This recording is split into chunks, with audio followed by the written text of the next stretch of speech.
तो देखो Lenovo lock बहुत ज़्यादा फेमस तो हो चुका है, लेकिन उससे रिलेटेड काफ़ी सारे सवाल हैं। सो बारी बारी सारे सवालों के जवाब देते हैं। एंड आप लोगों के लिए भाई मैंने टैग भी कर रखा है उन लैपटॉप्स को, प्लस उनके ऑल्टरनेटिव्स भी कुछ बताए हैं एंड बेस्ट बैंक लिंक्स भी दे रखे हैं डिस्क्रिप्शन बॉक्स में। So feel free to check them out. देखो सबसे पहला सवाल है कि जो मक स्विच है वो मिलता है या नहीं मिलता है लेनोवो लॉक में, क्योंकि काफ़ी कंफ्यूजन है। बिकॉज कुछ लोग बोल रहे हैं भाई लेनोवो लॉक में मक स्विच नहीं है, कुछ लोग बोल रहे हैं मक स्विच है। तो सच्चाई क्या है? देखो अगर आप राइजन वाले वेरिएंट लेते हो, भले राइजन 5 ले रहे हो या राइजन 7 ले रहे हो, दोनों में मक स्विच नहीं मिलने वाला है, क्योंकि उनमें भाई आई जीपीयू नहीं है, मतलब इंटीग्रेटेड जीपीयू नहीं है। लेकिन अगर आप इंटेल वाले वेरिएंट्स लेते हो तो उनमें आपको मक स्विच मिल जाता है।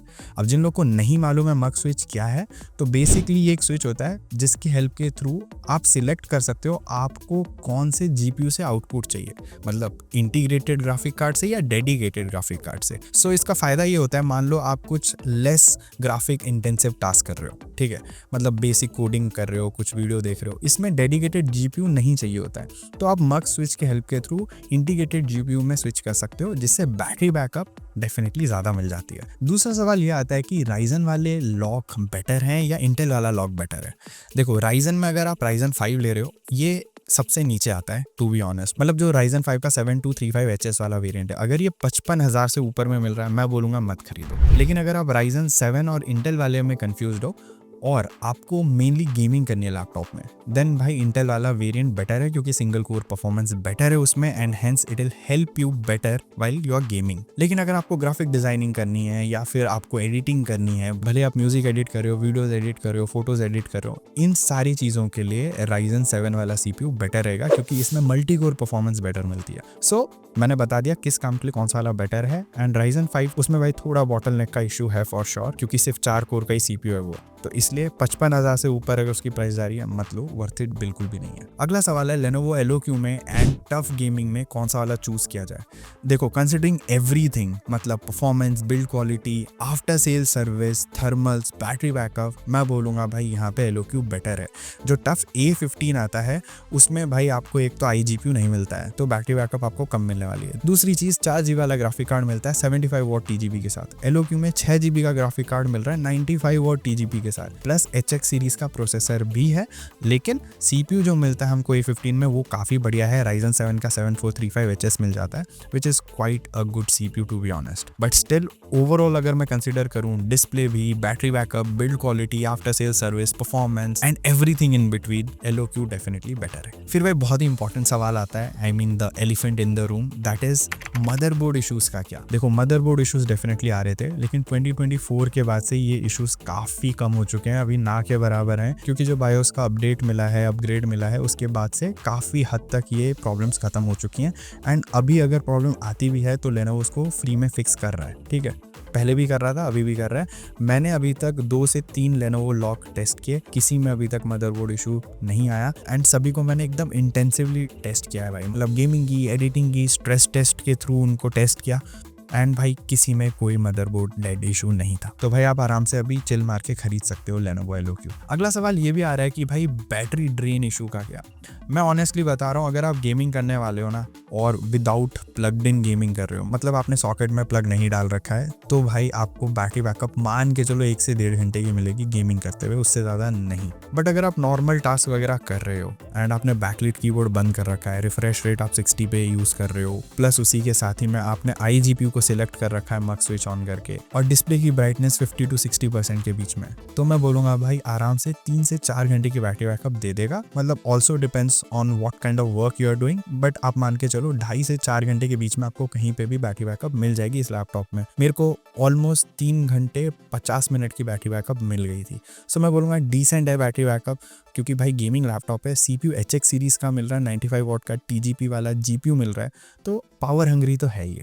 आपको परफॉर्मेंस चाहिए तो वो निकाल कर देगा, बट बैटरी बैकअप थोड़ी कम तो मिलने वाली है इस लैपटॉप में। और हाँ, कुछ लोगों का ये भी सवाल है कि थर्मल्स कैसे हैं, क्योंकि हमने सुना है लॉक के थर्मल्स बेकार हैं। भाई बेकार नहीं है लॉक के थर्मल्स, उसमें जो वेंटेज ऐप आता है उसमें जाके आप हाईएस्ट जो सेटिंग होती है परफॉर्मेंस वाली वो सिलेक्ट करोगे, और लैपटॉप को उसका जो बेस है, मतलब टेबल हो गया या जिस भी सरफेस पे आप रख के काम कर रहे हो, गेमिंग कर रहे हो, उससे थोड़ा ऊपर रखो, या तो किसी कॉपी या बुक या मोटी सी डायरी के ऊपर रखो एंड फिर गेमिंग करो। आपको ईजिली 7 से 8 डिग्री का फर्क मिल जाएगा टेम्परेचर में। और अगर आप कूलिंग पैड वगैरह यूज करते हो तो 10 से 12 डिग्री तक भी टेम्परेचर में डिफरेंस आपको नजर आ जाएगा। तो मैं बोलूंगा बिल्कुल आप वेंटेज ऐप का यूज करो एंड हाईएस्ट परफॉर्मेंस मोड में यूज करो, ताकि इसके फैन फुल स्पीड में घूमे एंड आपको थर्मल से रिलेटेड कोई इशू नहीं आएगी। अगला सवाल ये आता है कि विक्टर्स लें या एलोक्यू लें, क्योंकि दोनों काफी आसपास रहते हैं प्राइस ब्रैकेट के हिसाब से एंड इवन स्पेक्स के हिसाब से। देखो, अगर आप सेम प्राइस ब्रैकेट में एंड सेम स्पेक्स के साथ इन दोनों लैपटॉप्स को कंसिडर कर रहे हो, एलोक्यू एनी डे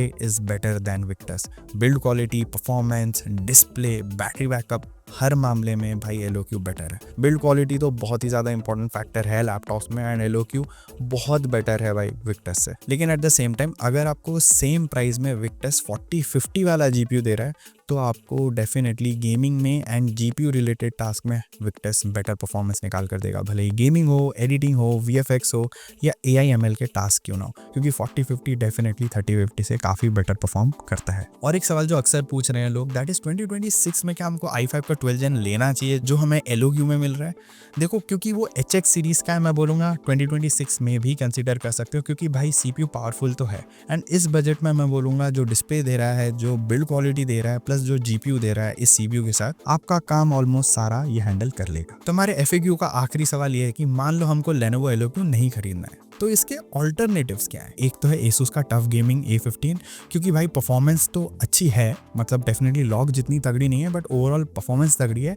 मेन बात है बिल्ड क्वालिटी भी सॉलिड है। दूसरा है दोस्तों हमारा एसर का नाइट्रो V15 एंड मैं इसको इसलिए चूज कर रहा हूँ क्योंकि एक तो DDR5 रैम दे रहा है जिसको आप अपग्रेड भी कर सकते हो, साथ ही में भाई 3050 6GB वाला देता है ये और 75 वॉट TGP वाला, प्लस इसकी प्राइस ऑलमोस्ट 8 से 10,000 कम है। आप 70,000 में लेनोवो लॉक लेने जाओगे, आपको 3050 मिल रहा है। अभी जो मार्केट का हाल है उस सिचुएशन में मैं बता रहा हूँ एंड सेम इसी 70,000 के आसपास में आपको V15 4050 दे देता है। तो डेफिनेटली भाई 4050 ही चूज करूंगा मैं एंड आपको भी यही सजेस्ट करूंगा कि आप 4050 वाला लैपटॉप लो। 70,000 रुपए में अगर आप जा रहे हो तो वो बेटर ऑप्शन है। तो ये दो ऑप्शन मुझे सबसे अच्छे लगते हैं। फिर एसर ALG भी अच्छा है वैसे देखा जाए तो, और विक्टर्स भी सही है, बट मैं बोलूंगा विक्टर्स से बेटर आप टफ कंसीडर कर सकते हो। विक्टर्स अगर 6GB का 3050 देता है तो आप विक्टर्स को कंसीडर कर सकते हो। बाकी ये जो 4 मैंने ऑल्टरनेटिव्स बताए इनको मैंने टैग कर रखा है, सो वो भी आप चेकआउट कर सकते हो। तो यही है कुछ सवाल। फर्दर अगर आपका कोई सवाल है, सुझाव है, आप कमेंट कर देना। वैसे चैनल पे डेडिकेटेड रिव्यू भी बना रखा है, वो भी आप चेकआउट कर सकते हो। सो मैं मिलता हूं आपको अगले वीडियो में। Until then, over and out.